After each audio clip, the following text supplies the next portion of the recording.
Welcome, everyone, and the return of Mystery Hills. This is episode 2. My name is Derek, and thank you for joining us if you're taking the time out of your day to be here. Hopefully, the sound quality is good, and we want to make sure that if you do have any problems, please let me know in the comments. If there's anything that we can do to improve the sound quality, obviously, we will do everything that we can. So, let's go ahead and get started with today. So today is episode 2. We're going to be talking about Samuel Little. Now, if you are from the Ohio area, and you know that Ohio is filled with serial killers from the past, from the present. There are still so many cases of unknown serial killers, people that are out there that may be lurking around you right now. I mean, imagine that moment. You've probably had a tense feeling at the gas station around somebody that made you feel uneasy, somebody that you couldn't quite peg what was off about their energy, what was off about their presence, maybe a look, maybe the way that they stared. It was something. When you're being watched, that kind of creepy feeling may have come over you.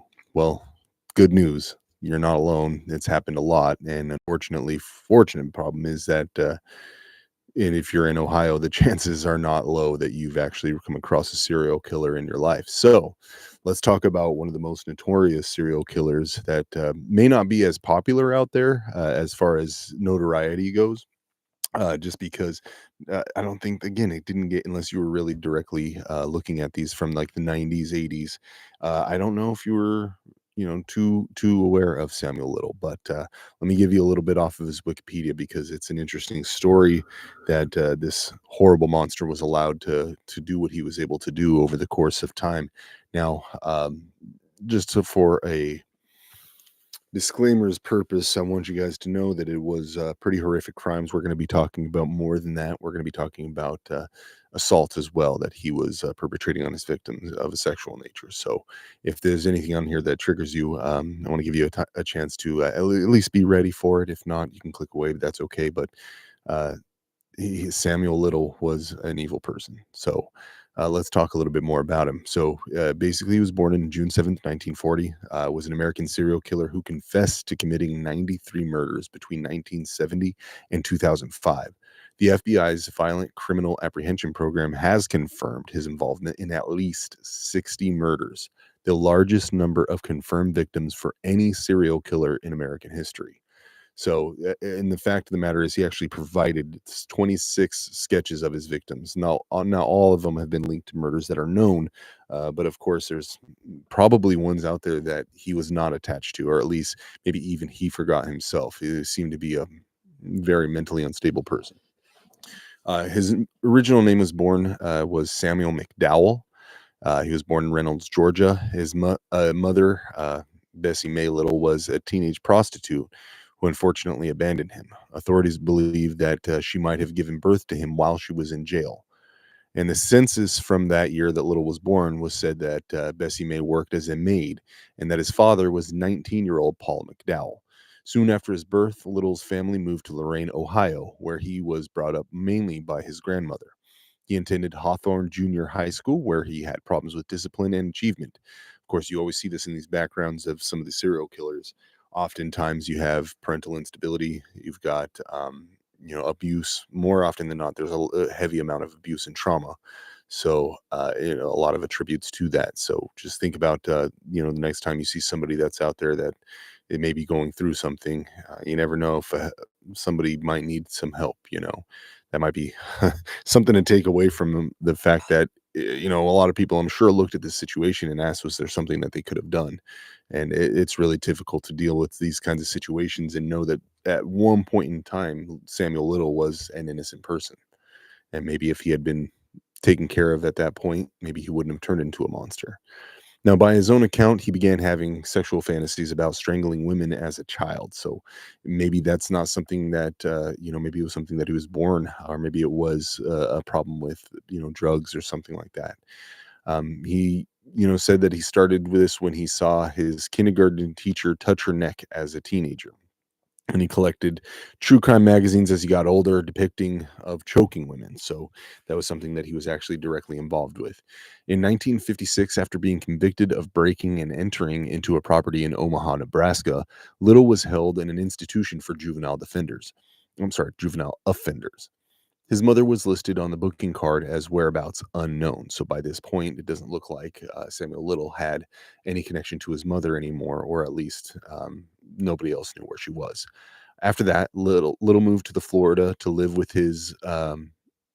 See, it looks like Little moved to Florida to live with his mother in the late 1960s. So that's about 14 years ish, give or take, about 10 to 14 years after that. By his own account, he was working at various times as a cemetery worker and an ambulance attendant. Now, if you look at those two job descriptions, one thing that they have in common is they have very little to do with socialization. So the self isolation is something that you want to consider when you talk about his inability to connect with victims, or perhaps maybe the way that he was, like I said, just socially inept. Perhaps that fueled some of his ability to fantasize, and nobody was able to pull him out of that. You've got a group of guys, for instance, and one guy says something that's really crazy. We've all been around him, right? You got a group of guys, somebody says something real stupid, somebody says something out of pocket, then everybody else claps back at him real quick. We all say something back to him to put him back, into reality, or at least get him to draw attention to what he's saying is fucking crazy. So this guy didn't have any of that, it looks like. Yeah, I mean, it looks like he was arrested and then just chose to isolate, even in his profession. He said that he began traveling a little bit more widely and had run ins with the law, being arrested in 8 states for crimes that included driving under the influence, fraud, shoplifting, solicitation, armed robbery, aggravated assault, and, of course, rape. Little took up boxing during this time in prison, referring to himself as a former prize fighter. So the thing is, like, it sounds like he went to prison to socialize. Um, and that's the thing is you see, if you've ever had the experience in the incarceration system. I've never been incarcerated, but I worked within the system. Now, if you see this, I was never a guard or anything. Don't relax. I'm not an authority guy. I just know, when you go into these systems, a lot of these guys, especially if they've been in trouble as they were younger, being at a juvie and things like that, they learn the system really quickly, and they learn that that's the social interactions that they feel more comfortable in. Uh, they're able to say things that are a little bit more shocking as they're accepted in these groups because you're around other people who are generally okay with committing wild crimes. Breaking and entering is something that's really, really small time compared to a lot of what other people are doing in there. So when somebody brings up, hey, I like to break in, or I like to look at true crime documentaries, women strangling, whatever. If he mentions any of that during these conversations that he's having, they're going to be looked over. Nobody's going to bat an eye at it. No, probably nobody's going to. I mean, some of the things you do have inmates that are going to call him out on it, but he's obviously not going to seek the comfort of those kind. The inmate that's going to be a little bit more, did something like, breaking and entering was their crime. That's something that they're not really the assault kind, or aggravated or armed robbery, or what I mean. There's a lot of different levels to the crimes in which they're committing, but they're all placed in the same area generally. So you could get a guy like Little that was in there for something more horrific, but was or booked for something really innate, but then on the side there, he's not getting caught for the crimes that he's actually committing. So he considered himself a prize fighter at this point, and in 1961, Little was sentenced to 3 years in prison for breaking into a furniture store in Lorraine. He was released by 1964, and in 1975, so this is a whole 11 years later, he had been arrested 26 times in 11 states for crimes including theft, assault, attempted rape, fraud, and attacks on government officials. So it really wasn't a crime that he was not opposed to committing. I mean, it's just incarceration 26 times over 11-year period is an incredible amount of time. So by 1982, Little was arrested in Pascagoula, Mississippi, and he faced charges for the murder of 22-year-old Melinda Rose Lepre, who had gone missing in September of that year. A grand jury declined to indict him for her murder. However, while under investigation, Little was extradited to Florida and tried for the murder of 26-year-old Patricia Ann Mount, whose body was found in September of 1982. Prosecution witnesses identified Little in court as a person who spent time with Mount on the night before her disappearance. Due to the mistrust of witness testimonies, Little was acquitted in January of 1984. Wow. I mean, So they didn't there was something to do with the witness testimony, with the witnesses in general, whatever it was. Unfortunately, there's not more that's given here, uh, in this because, okay, I'll be honest, guys, I didn't do the homework as much as I should have. I saw the story and just kinda ran with it and jumped on here. This is really fun to be able to talk about this kind of thing. This was interesting, but I am on Wikipedia, so it's not exactly like the most credible, trusted source in the world. I'll be honest, I will do some redactions if I need to, but generally this is pretty accurate information from what I can see on here, as well as some of the attached articles that they have, referencing to what they're talking about. So sometimes I don't put those links on there, and this one does. Um, Now, Little moved to California, where he stayed in the vicinity of San Diego. And in October of 1984, so just 10 months later, he was arrested for kidnapping, beating, and strangling 22-year-old Lori Barros, who survived. 1 month later, he was found by police in the back seat of his car with an unconscious woman, also beaten, also strangled, and in the same location as the attempted murder of Barros. I mean, wow, those poor women. Oh God. The fact that he was this close to being caught, the fact that they had him. I mean, it wasn't like this guy's been in and out of the court system. They've been in jail. If there was any multitude of reasons that could have kept him there, maybe some of these women would have been alive by now. I mean, or at least would have had a chance after this and not been taken out by an awful monster. This is insane that he was, I mean, they thought he was involved in those murders and still able to get out acquitted. Little served 2.5 years in prison for both crimes. Oh my God. So he beat and nearly killed this two women and served 2.5 years after having a rap sheet as long as a grocery list on the first day of a food stamps order in the middle of an October storm in the God, this is ridiculous. This guy had the longest rep sheet you could have possibly had, and they couldn't figure out a way to keep him in prison for longer than 2.5 years after an aggravated assault, attempted murder. I mean, what else do you want to do? Like, there's so many charges that you can come up with. The fact that they were so bad. I mean, what do they just not care about the women in this area? That's honestly like the way I see it. I don't know how else you can justify this. Okay, so he served 2.5 years in prison for both crimes, and upon his release in February of 1987, he immediately moved to Los Angeles and committed at least 10 additional murders. Holy God. I mean, I don't mean to laugh. This is a horrible subject, but dear God, he went and he committed 10 additional murders. It's one of those things that is so absolutely stupid. It sounds funny because it sounds like it can't possibly be true. There's no way that this happened. Now, Little was arrested on September 5th, 2012 at a homeless shelter in Louisville, Kentucky. Louisville, if you're from there. So in Louisville, I 2012.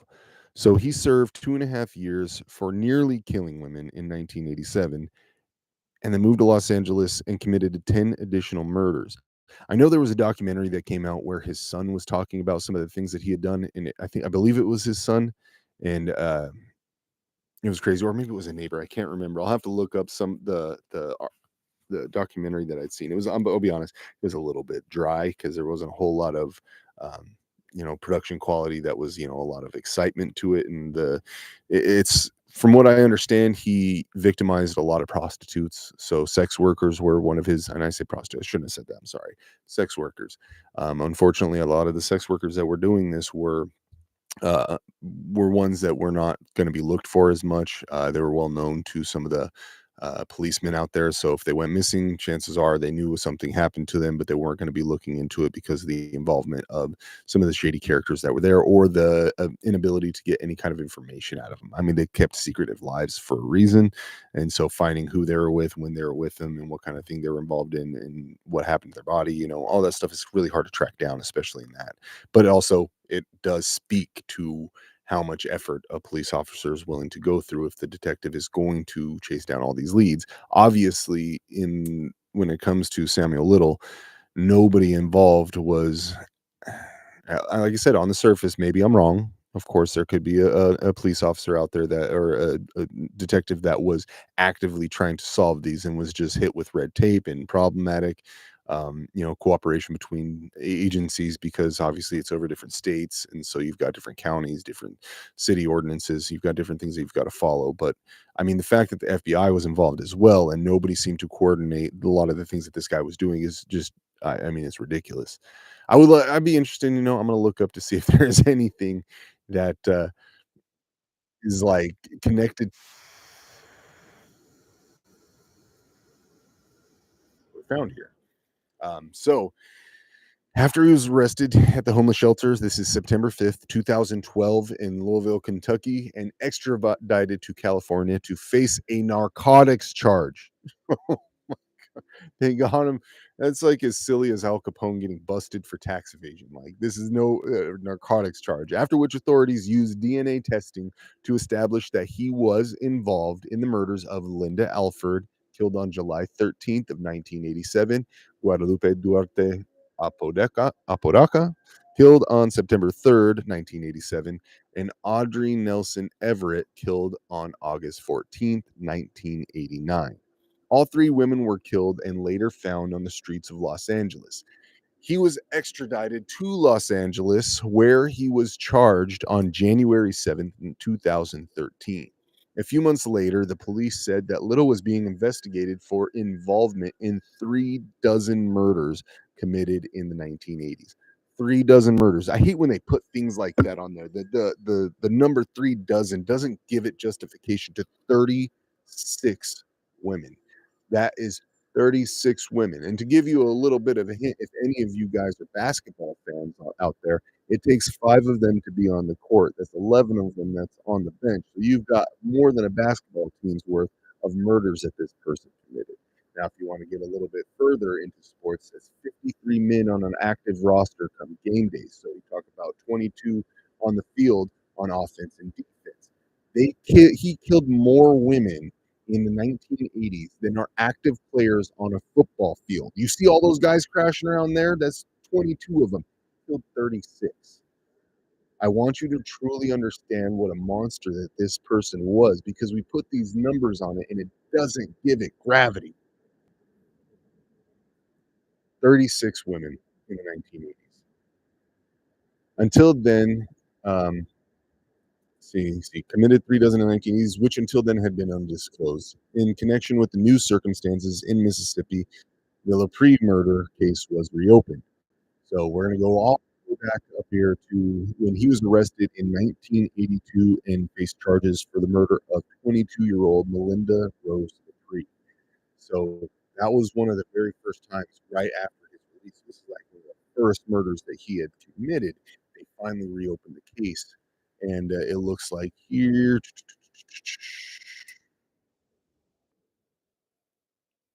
In total, Little was tested for involvement in 93 murders of women in many states. So we're talking 93 murders, right? Like the amount of human life that you had to take is 93. Just sit back and sit down and think about that for a second. There are schools that are as small as 100 people, like 93. I don't know how we can fathom the amount of carnage that Samuel Little brought upon this world, the evil that this name will forever be associated with. Now, let's talk about the trial and incarceration. Little was tried for the murders of Alfred Nelson and Apodaca in September of 2014. The prosecution presented DNA evidence as well as testimony of witnesses who were attacked by the accused at different times throughout his criminal career. On September 25th of 2014, Little was found guilty and was sentenced to life imprisonment without the possibility of parole. On the day of the verdict, Little continued to insist on his innocence. Before his death, Little was serving a sentence at California State Prison, Los Angeles County. Later confessions on November 9th, 2018, for instance, Little confessed to the 1996 fatal strangulation of Melissa Thomas. On November 13th, 2018, Little was charged with the murder uh, with the 1994 murder of Denise Christie brothers in Odessa, Texas, after having confessed the crime to a Texas ranger in May of 2018. Then Little pleaded guilty to the murder of brothers on December 13th and received another life sentence. The Ector County, Texas District Attorney and Wise County, Texas Sheriff's Office announced on November 13th that Little had confessed to dozens of murders and may have committed more than 90 across 14 states between 1970 and 2005. On November 15th, 2018, the Russell County, Alabama District Court Attorney announced that Little had earlier that month confessed to the 1979 murder of 23-year-old Brenda Alexander, whose body was found in Phoenix City, Alabama. And that's Phoenix, Phenix, Phoenix City, Alabama. On November 16th, 2018, Macon, Georgia, sheriffs announced that Little had credibly confessed to the 1977 strangling murder of an unidentified woman and the 1982 strangling of murder of 18-year-old Fredonia Smith. In fall of 2018, Little confessed to the 1982 murder of 55-year-old Dorothy Richards and the 1996 murder of 40-year-old Daisy McGuire. Both of their bodies were found in Houma, Louisiana. On November 19th, 2018, Harrison County, Mississippi, Sheriff Troy Peterson said that Little had confessed to strangling 36-year-old Julia Critchfield in the Gulfport area in 1978 and dumping her body off of a cliff. On November 20th, 2018, Lee County, Mississippi law enforcement officials announced that Little had admitted to killing 46-year-old Nancy Carol Stevens. I mean, I mean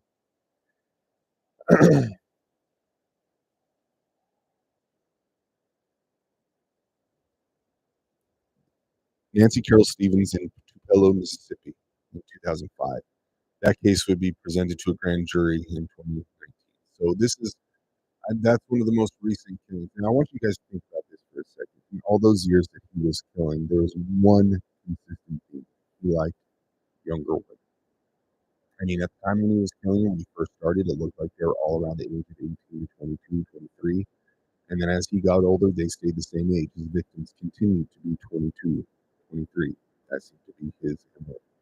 And then as he got older, much older, in 2005, he killed a 45-year-old woman, 46, sorry, Nancy Carol Stevens. I mean, if you are a woman in this country right now, given the laws that we have, given the time that we have to prepare yourself with a pew pew,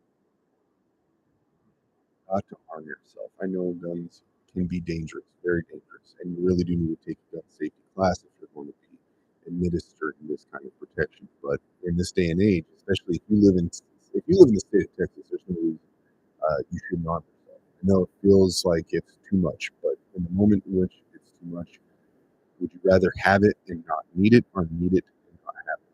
I mean, let's be honest. If you're in a moment where you need it, you want to have that. And my heart goes out to any woman that's out there right now that has stories like this that keep them up at night. As a father, I feel the same. And I hope that there's enough good men out there that would be willing to help a woman out in a situation in which she's in a dire situation like this. On November 21st, 2018, Richland County, South Carolina authorities announced that Little had confessed to the murdering of 19-year-old Evelyn Weston, whose body was found near Fort Jackson, South Carolina in 1978. Little then confessed to having killed 20-year-old Rosie Hill in Marion County, Florida in 1982. On November 27th, 2018, the FBI announced that Violent Criminal Apprehension Program team had confirmed 34 of Little's confessions and was working to match the remainder of Little's confession to known murders of suspicious deaths. Little began making the confessions in exchange for a transfer out of Los Angeles County Prison in which he was being held. One included his confession to a previous cold case homicide in Prince George's County, Maryland, previously one of only 2 homicide cases in that county with unidentified victims. In December 2018, Little was indicted for strangling Linda Sue Boards, 23, to death in May of 1981 in Warren County, Kentucky. Her body was found on May 15th, 1981, near Route 68. One of Little's victims was identified in December 2018 as Martha Cunningham of Knox County, Tennessee, who was 34 when Little murdered her in 1975. Oh, I'm going to get through this. We're going to get all of them. On November 27th, 2018, the FBI announced. Oh, I apologize. I went too far back. On May 31st, 2018, Cuyahoga County, Ohio prosecutors announced indictments with 4 counts of aggravated murder and 6 counts of kidnapping that accuse Little of killing Mary Jo Payton in 1984 and Rose Evans in 1991 in Cleveland. Both victims were strangled and dumped. The body of Rose Evans, 32, was found on August 24th, 1991, in a vacant lot on East 39th Street. She left her hometown of Binghamton, New York, when she was 17. Evans had been strangled, according to the coroner, Elizabeth Malraux. As for Peyton, an anthropologist had to create a model of what she looked like, but she remained unidentified until 1992 when Cleveland put her thumbprint in an FBI database and got a match. Little picked up Peyton at a bar near East 105th and Euclid Avenue. He described her as short, plump, in her 20s with brown hair. Little confessed to killing another woman in Cleveland in 1977 or 1978. The woman murdered in 1977 or 78 was found on March 18, 1983 in Willoughby Hills, Ohio. According to the National Missing Unidentified Persons System, she was likely black and somewhere between 17 and 35. The woman's body had been dumped down a grassy slope near a fence in a wooded area just off Interstate 271. When her body was found by a man walking his dog, only her skeleton, some clothing, and jewelry remained. Little confessed to killing one woman in Akron, Ohio, 2 in Cincinnati. One of the bodies was dumped outside of Columbus, Ohio, and one woman he met in Columbus and disposed of in Kentucky. One of the women, excuse me, of the two women Little murdered in Cincinnati, one was identified as Anna Stewart, 33, whose body was dumped in Grove City, Ohio. Stewart was last seen on October 6, 1981, getting out of a cab at General Hospital to see her sister in the hospital, now the University of Cincinnati Academic Health Center. She was killed on October 11th. He killed the other woman between 1980 and 1989. The Jane Doe was anywhere from 15 to 50, as the details of her age and date of her murder are very unclear. She was black, slender, wore glasses, and lived in the Over the Rhine neighborhood of Cincinnati with a heavy female Hispanic. Little left her beside a cigarette billboard in Ohio. On June 7, 2019, Little was indicted in Hamilton County, Ohio, for murdering 2 women killed in Cincinnati. At least maybe a little semblance of justice was served for this one. Nowhere near. Little had drawn portraits of many of the women that he killed. These portraits were released by the FBI in hopes of someone identifying the women. At least one portrait solved a cold case in Akron, Ohio. In November 2020, Little confessed to 2 Florida murders, one of which another man had wrongfully been convicted.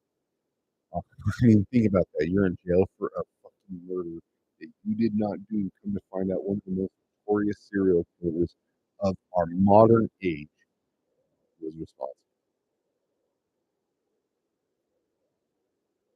On April 22nd, 2022, a woman Little killed in Memphis, Tennessee, whose body was found on the Arkansas side of the Mississippi River in 1990, was identified as 30-year-old Zena Marie Jones.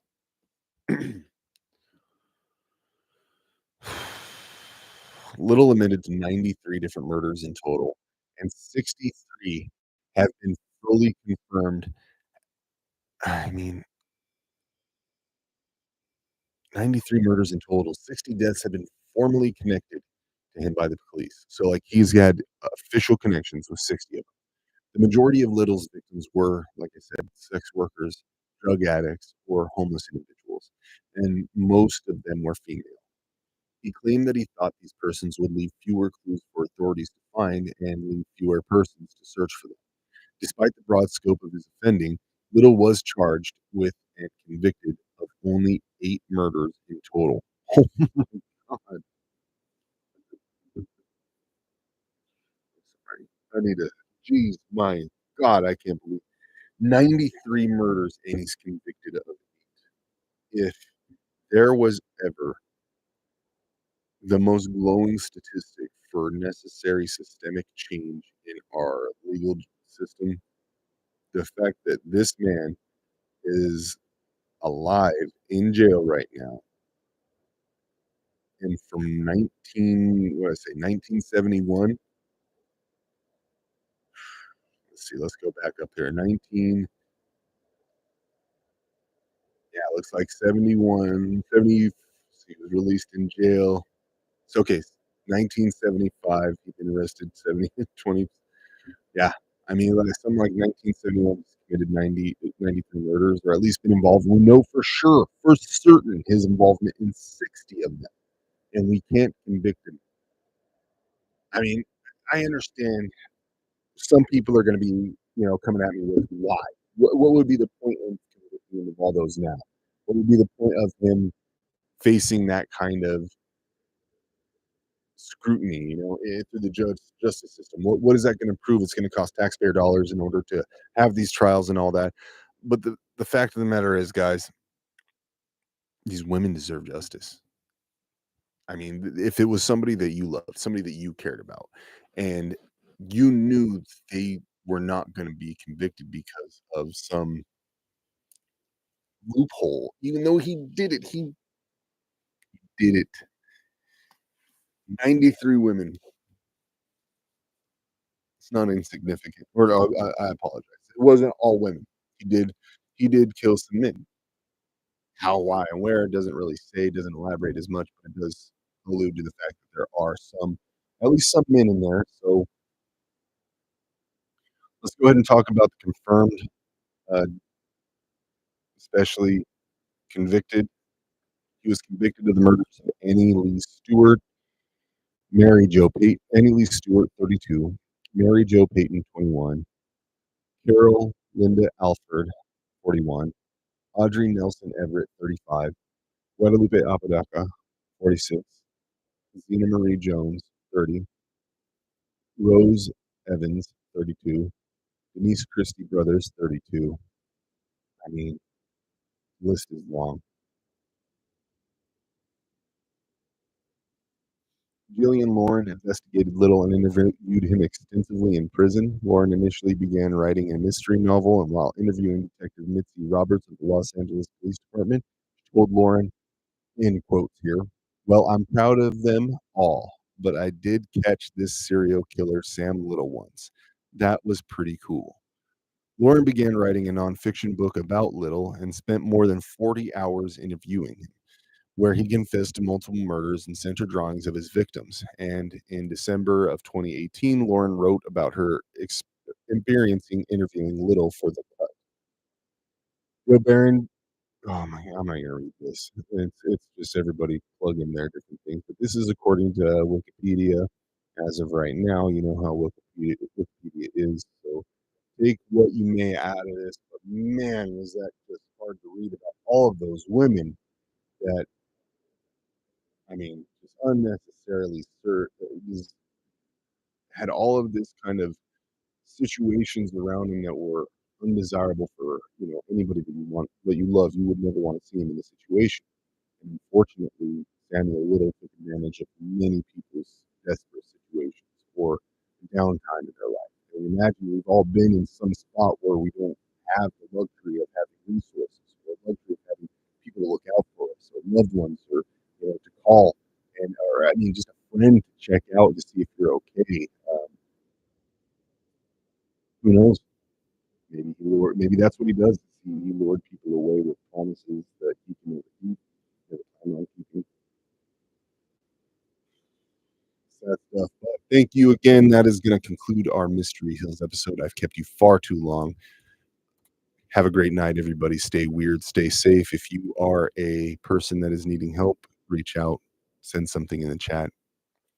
Otherwise, everybody, I hope you have a wonderful, safe evening, and, truly wish you and your loved ones the absolute best. Take care, everybody.